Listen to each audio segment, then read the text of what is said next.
ये जो इसकी जो नया प्लेटफॉर्म दिया है इन्होंने मंडे को, सेंसेक्स JFNO, उसके बारे कितना उसमें प्रॉफिट होने की उम्मीद है, और उसके बाद जो ये नाइट का जो ट्रेडिंग है इवनिंग में, इसकी क्या पोजीशन रहेगी, इसकी क्या अरे अभी नाइट की ट्रेडिंग कहाँ हो रही है? न्यूज तो आ रही है। नहीं, कहाँ अभी न्यूज कहाँ आई? नाइट की ट्रेडिंग थोड़ी आ रही है। उम्मीद है कि ये 10 बजे तक 11 बजे तक होगी शाम को। आपको क्या लगता है, होनी चाहिए? आप क्या चाहते हैं? होनी चाहिए सर। अच्छा, आप ट्रेडर हैं कि इन्वेस्टर हैं? जो लोग करना चाहें वो करें, जो लोग नहीं करना चाहते नहीं करें। नहीं, वो तो बात एकदम पते की है। आप ट्रेडर हैं कि इन्वेस्टर हैं? नहीं, मैं इन्वेस्टर हूँ, स्मॉल, शॉर्ट टर्म और लॉन्ग टर्म। शॉर्ट टर्म का कौन सा इन्वेस्टर होता है? शॉर्ट टर्म मतलब कितने समय के लिए? जब भी प्रॉफिट मिले 20-25-30% का, और उसमें रिजल्ट ठीक नहीं आता। अरे भैया, तो इसमें सुनो बंसल जी, इसमें तो मिल रहा प्रॉफिट। बुक किया क्यों नहीं? इसमें 1180 लिया था, अभी देखो चल रहा है 1800। तो इसीलिए नहीं किया कि इसके जो फ्यूचर है वो ब्राइट लग रहा है। फ्यूचर ब्राइट लग रहा है सरवेन जी, BSE का फ्यूचर ब्राइट लग रहा है संजीव बंसल जी को। अब बहुत ही मतलब जिसको क्या कहूँ, चालाक टाइप के हैं ये। चल रहा है तो मैं क्यों बेचूं? बिल्कुल सही बात है, क्यों बेचना चाहिए? लॉन्ग टर्म भी है, शॉर्ट टर्म भी है। आप बताइए क्या करें BSE में? वो जो खबरें ये पूछ रहे हैं वो तो जब होंगी, नाइट ट्रेडिंग होगी तब देखा जाएगा। स्टॉक में क्या करें? नहीं देखिए, बड़ा मुश्किल, ऐसे में बड़ा मुश्किल हो जाता है। जहां short term long term mix हो जाए तो हमारे जैसे लोगों के लिए मुश्किल हो जाता है। बट अब ठीक है, इनको सूट कर रहा है और ये कर रहे हैं तो बहुत अच्छी बात है। थॉट यही है कि अगर चल रहा है और चलने देना चाहते हैं, जब ये एक थॉट है दिमाग में, तो उस समय ट्रेलिंग स्टॉप लॉस जो है वो बेस्ट आपके पास रणनीति होती है कि आप धीरे धीरे अपने लेवल्स को पीछे ट्रेल करते रहे और बाजार के एक सेफ डिस्टेंस में चलें, जहां पे किसी विप्सो में या किसी शॉर्ट टर्म सेटअप में आपको बाजार बाहर ना कर दे। तो एक safe stop loss, trailing stop loss जो मुझे इनके केस में BSE में दिखता है, वो तो भाई थोड़ा डीप आएगा और वो 1440 के आसपास आ रहा है। तो आई थिंक 1434 के stop daily closing stop loss से अगर BSE में ट्रेलिंग स्टॉप लॉस यूज करके बने रहना चाहते हैं तो बने रहें। इसमें इनका 25-30% मुनाफा भी लॉक हो जाएगा, और किसी कारणवश अगर बाजार में वीकनेस आई और स्टॉक उसके नीचे गया तो इनके थोड़े पैसे बन जाएंगे, और ऊपर अगर गया तो और अच्छी बात है, फिर इनके और पैसे बनेंगे। तो ट्रेलिंग स्टॉप लॉस फिलहाल यहाँ पे लगाएं 1434, और हर वीक उसको थोड़ा टाइट करते रहे, 10-15 पॉइंट 20 पॉइंट उसको हर वीक टाइट करते रहे। महीने में 270%। बंसल जी स्टॉप लॉस लगाएंगे 1434? स्टॉप लॉस नहीं लगाएंगे सर, फॉर एवर रखने का मन है इस शेयर को। तो BSE को फॉर एवर रखेंगे क्योंकि इसका जो कंसेप्ट है, इसका जो इनकम है, वो आने वाले टाइम में मेरे को लगता है कि और बढ़ेगी। लोगों का रुझान ट्रेडिंग में स्टॉक एक्सचेंज की तरफ बढ़ रहा है। ट्रेडिंग की तरफ बढ़ रहा है, बहुत गुड। ट्रेडिंग की तरफ भी, इन्वेस्टमेंट की तरफ भी। बढ़िया भाई। मेरे अपने व्यूज हैं, आपके क्या एक्सपर्ट के व्यूज हैं? नहीं, हमारे एक्सपर्ट ने तो व्यू ये दिया है कि मार्केट में स्टॉक बहुत चल चुका है, तो चार्ट पैटर्न ये कहता है कि 1434 स्टॉप लगाना चाहिए, लेकिन अगर आप नहीं लगाना चाहते तो मत लगाइए। अभी चूंकि आपका स्टॉक 1800-1900 ऑलरेडी हो चुका है, मैंने बताया 6 महीने में 270% चल चुका है। तो खैर ये आपकी चॉइस है कि आप इसको कैसे, लेकिन आप फॉरएवर रखना चाहते हैं तो कोई दिक्कत नहीं है, स्टॉक बढ़िया रिटर्न आपको दे रहा है। चलिए अगला सवाल सूरज कुमार दिल्ली से जुड़ रहे हैं। सूरज जी नमस्कार, बताइए सर। नहीं सर, मैंने टाटा मोटर्स के 100 शेयर ले रखे हैं 64 की लीड पे। ओके। और मेरा सर अभी 6% लॉस दिखा रहा है। मतलब अभी मार्केट प्राइस चल रहा है 626, तो मेरे को क्या करना चाहिए? होल्ड रखना चाहिए या सेल कर देना चाहिए? सर जी 664 पे लिया इन्होंने जी, क्या करें? देखिए, एक मीडियम टर्म ट्रेंड जहां पे मैच्योर हो रहा है उस एरियाज में इन्होंने कहीं लिया है, तो इनको दायरा, फिर यहाँ पे अगर इनका दायरा अगर 12 महीने प्लस का है तो ये मान के चलें कि भाई तब इनकी थोड़ी कमाई हो सकती है। बट अगर 12 महीने प्लस से कम का होराइजन है तो आई थिंक मुझे यहाँ रिस्क लगता है, एटलीस्ट लगता है मुझे कि 550-530 ये लेवल स्टॉक के आ सकते हैं। जब बाजार अपने लंबे अवधि के 200 दिन के एवरेज को तोड़ चुका है, तो ये स्टॉक अभी आउट परफॉर्म कर रहा है, तो अगर किसी कारण से वीकनेस आती है तो एटलीस्ट वहां तक चला जाएगा। तो आई थिंक 550 के आसपास वो लेवल्स हैं। तो अगर इतना पेन ये झेलने को रेडी है किन्हीं कारणों, अगर वो आता है तो आई थिंक ट्रेड में बने रहे, नहीं तो अन्यथा मेरे हिसाब से इस एरिया में इनको एक टाइट स्टॉप लॉस रखना चाहिए ताकि इनका नुकसान और ना गहरा है। और मेरे हिसाब से वो लेवल आएगा 614 के आसपास मुझे दिख रहे हैं। आई थिंक 613 का एक स्टॉप लॉस लगा लें यहाँ पे, और मेरे हिसाब से फिलहाल ट्रेड में बने रहें। उछालों में मेरी निकलने की राय रहेगी, क्योंकि मुझे लगता है कि मीडियम टर्म 650 670 उस एरिया में बहुत सेलिंग है डिलीवरी बेस्ड। तो डिलीवरी बेस्ड सेलिंग के सामने मुझे नहीं लगता कि आपको खड़े रहना चाहिए। जब तक 670 675 का डिसाइसिव ब्रेकआउट नहीं होगा, नई ट्रेंड यहाँ पे इमर्ज होके नहीं आएगी, ये आपका टाइम वाइज आपको पीसता रहेगा और रेंज यही रहेगी तकरीबन। फिलहाल के लिए मैं जो समझ पा रहा हूँ 550 से लेके 670 तक। तो ये राय है आपकी टाटा मोटर्स पे, आपको इस तरह से ध्यान रखना है, 613 का स्टॉप लॉस लगाना है। अगला सवाल है दिल्ली से काशिफ का। बताइए काशिफ, क्या सवाल है? जी good morning sir. Good morning sir, मेरे पास 40 शेयर्स है पेमेंट्स के 1800 के भाव पे। ओके, क्या करना चाहते हैं? मैं उसको लॉन्ग टर्म के लिए रखना चाहता हूँ, 1 से 2 साल, तो मुझे उसका व्यू लेना था आपका। लॉन्ग टर्म के लिए रखना चाहते हैं 1 से 2 साल के लिए, बताइए सरवीन जी क्या किया जाए? देखिए, स्टॉक काफी अच्छा चला हुआ है, बट थॉट यही है यहाँ पे कि भाई ट्रेड में हैं और बने हुए हैं और स्टॉक काफी चला है, तो मेरे हिसाब से ट्रेलिंग स्टॉप लॉस का यहाँ पे इस्तेमाल करें। जब तक, जैसे मैंने बोला, अपनी लंबी अवधि के दायरों को संभाल के रखा है इसने 1600 के आसपास, तब तक आई थिंक पॉजिटिव रखें बायस। बट मुझे लगता है कि इनको एक 1590 पे एक स्टॉप लॉस भी लगा के रखना चाहिए। किन्हीं कारणों से उसके नीचे जाता है तो बड़ा थिनली ट्रेडेड स्टॉक है, निकलना ऐसे स्टॉक्स में कई बार मुश्किल हो जाता है जब आप सोचते हो कि मैं निकल जाऊंगा, बट कई बार वॉल्यूम्स नहीं रहते हैं जब स्टॉक गिर रहा होता है। तो इसमें तो वैसे भी डे टू डे बहुत कम वॉल्यूम्स होते हैं, काफी थिनली ट्रेडेड स्टॉक है मेरे हिसाब से। तो 1590 का स्टॉप लॉस जरूर लगाएं, फिलहाल ट्रेड में बने रहेंगे। ट्रेड में बने रहिए, 1590 का स्टॉप लॉस लगाइए। अगला सवाल है अक्षय अग्रवाल का सूरत से। अक्षय बताइए क्या सवाल है? सर जी, सबसे पहले मैं आपका बहुत बड़ा कायल हूँ। आपका sense of humour and intelligence मुझे बहुत पसंद आता है।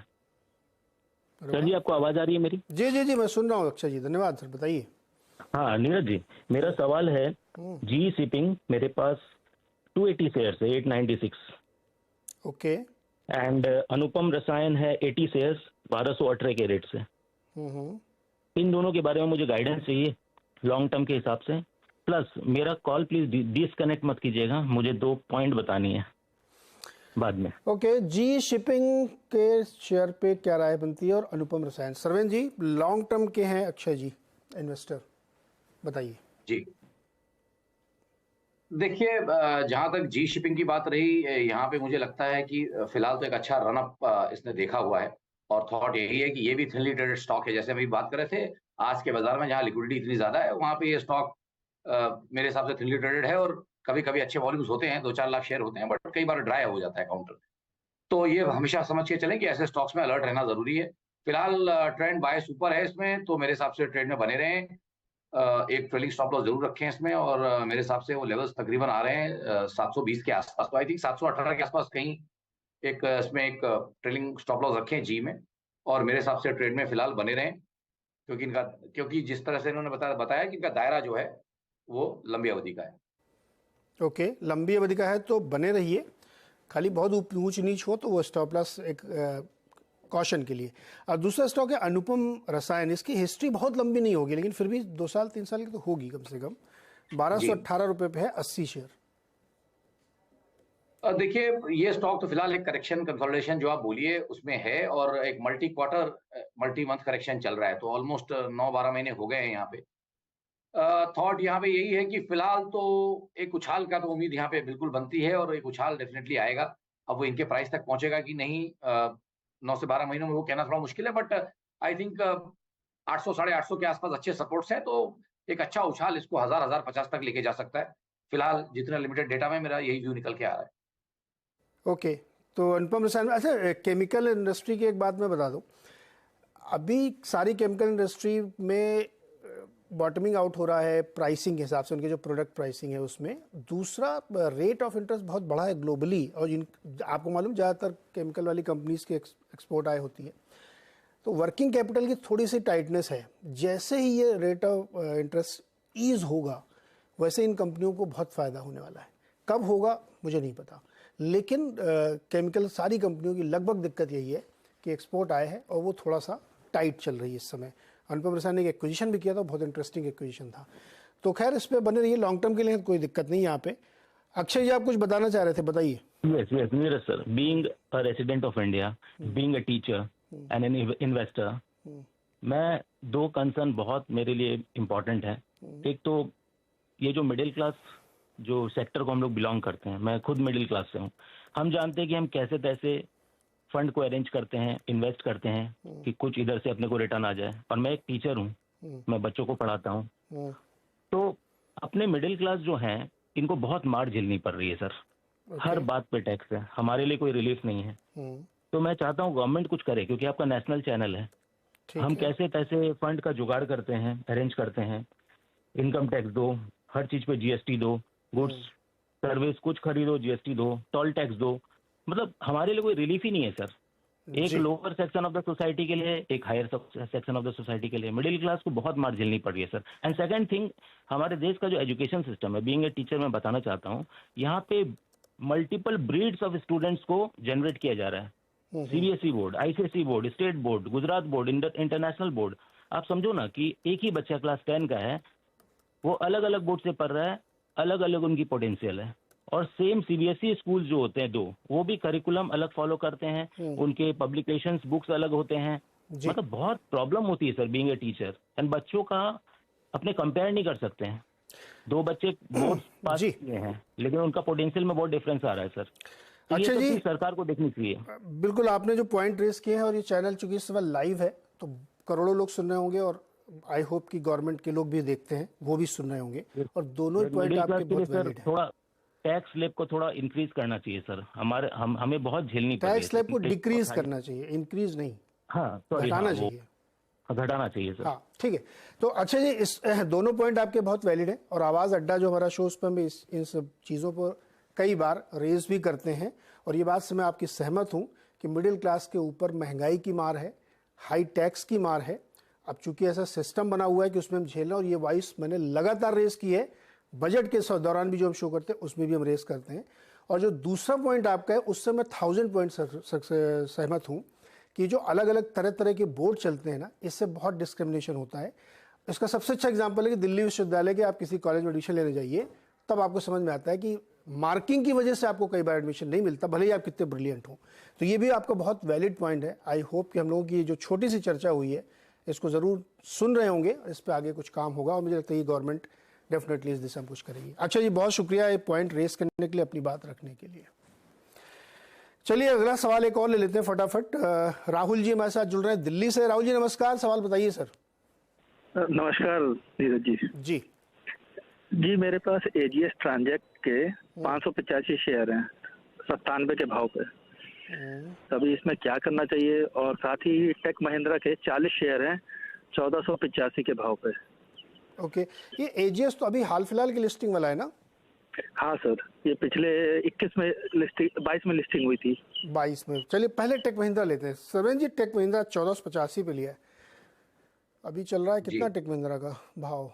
1124। बताइए क्या करें टेक महिंद्रा में? देखिए, मैंने शोज पे कई बार ये चीज दोहराई भी है कि भाई निफ्टी आईटी का ही जो पुल बैक था वो कहीं खत्म हो गया है, और वो इस बार आई थिंक प्रेशर अब सब तरफ क्लियर कट दिख रहा है। तो मुझे लग रहा है जब ब्रॉड इंडेक्स ही अंडर परफॉर्म करने वाला है, तो स्टॉक्स भी धीमे धीमे कम ज्यादा में भी बट अंडर परफॉर्म ही करेंगे। तो मुझे अभी भी लगता है टेक महिंद्रा में कि भाई उछालों में मेरी राय निकलने की रहेगी। अब यहाँ तो मैं इनको यहाँ से नहीं बोल सकता, बट इनके कॉस्ट के आसपास आवे या उससे 50-100 ऊपर नीचे, तो इनको मेरे हिसाब से उछालों में यहाँ से निकलना चाहिए। अभी यहाँ पे मुझे नहीं लगता 9-12 महीने पैसे बनेंगे इस सेक्टर में। ओके, और एजीएस ट्रांजेक्ट, हालांकि हिस्ट्री बहुत नहीं लंबी होगी, लेकिन फिर भी राय मिल जाए। नहीं, माफी चाहूंगा नीरज जी, बहुत कम डेटा है और जहाँ से खाली गिर ही रहा है, कुछ ऐसा कर तो रहा नहीं है स्टॉक। 97 में इन्होंने लिया और लगातार वहां से, अरे 97 से 61 आ गया, अच्छी खासी मतलब गिरावट है, मतलब 30-35% की। राहुल जी, इसको मैं किसी फंडामेंटल गेस से लूंगा, क्योंकि चार्ट पे बहुत छोटा का चार्ट होता है ना, तो फिर उसमें राय देना बड़ा मुश्किल होता है, तो इसलिए इसको छोड़ देते हैं। किसी और फंडामेंटल एनालिस्ट से हम लोग इस पर डिस्कस ज़रूर करेंगे, इसमें कोई शक नहीं है हमारा। और यूट्यूब हमारा जो लाइव होता है हम उसमें भी बातचीत करने की कोशिश करेंगे। तो ये दो स्टॉक थे जिसमें राहुल जी की राय थी। सरवेन जी, आज थोड़ा छोटा रखते हैं। बहुत बहुत शुक्रिया हमारे साथ जुड़ने के लिए, बातचीत करने के लिए और दर्शकों की मदद करने के लिए। एक छोटा सा ब्रेक, और ब्रेक के बाद आपको सुनाएंगे अश्विन वैष्णव जी की एक छोटा सा इंटरव्यू, जिसमें वो बता रहे हैं 6G की हमारी क्या तैयारी है टेलीकॉम सेक्टर की।